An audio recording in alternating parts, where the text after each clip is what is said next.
Halo, perkenalkan, nama saya Ria Malisnawati Syenturi, mahasiswa semester 3, Ilmu Hubungan Internasional, Fakultas Ilmu Sosial dan Ilmu Politik, Universitas Maritim, Raja Ali Haji Tanjung Pinang. Pada kesempatan kali ini, saya akan membahas mengenai salah satu materi dari mata kuliah, Pengantar Hukum Internasional. Video ini dibuat untuk memenuhi penilaian ujian tengah semester pada mata kuliah Pengantar Hukum Internasional yang diampu oleh Ibu Gloria Yolanda. Masyarakat dan hukum internasional, di mana masyarakat internasional adalah tempat berlaku atau diberlakukannya hukum internasional tersebut. Ada beberapa unsur-unsur yang mempengaruhi masyarakat internasional. Yang kedua, adanya hubungan antar subjek yang didasari oleh adanya perbedaan kebutuhan dari masing-masing subjek, lalu perbedaan negara satu dengan negara yang lain, kemudian adanya asas atau prinsip dari hukum yang sama atau hukum umum. Poin berikutnya adalah kedaulatan negara, di mana kedaulatan mempunyai kekuasaan tertinggi dan kemudian berlakunya hukum internasional yang mengatur hubungan antar negara dan tidak bertentangan dengan hukum internasional.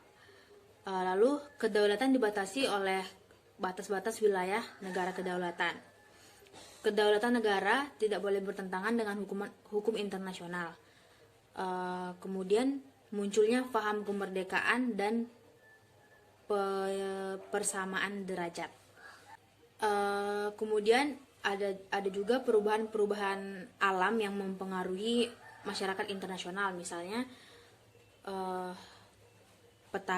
peta bumi politik, kemajuan teknologi, dan perubahan struktur organisasi masyarakat internasional. Teori hukum internasional. Dalam hukum internasional terdapat beberapa teori yang mendasari, misalnya teori hukum alam, teori voluntaris, teori objektivis,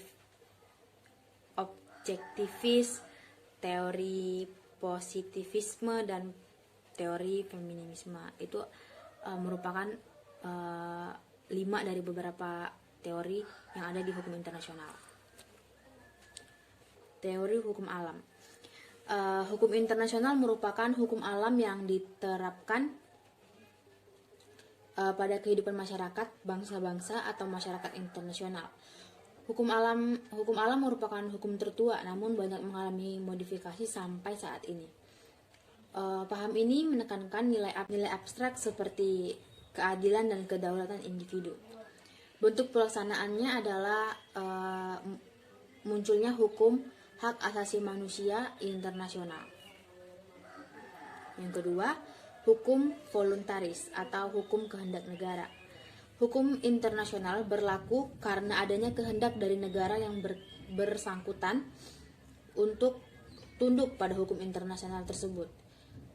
Kelemahan dari paham ini adalah tidak dapat diterimanya logika bahwa jika negara-negara menghendaki suatu hukum untuk berlaku, maka ketentuan itu bukan lagi suatu hukum. Yang ketiga, teori objektivitas.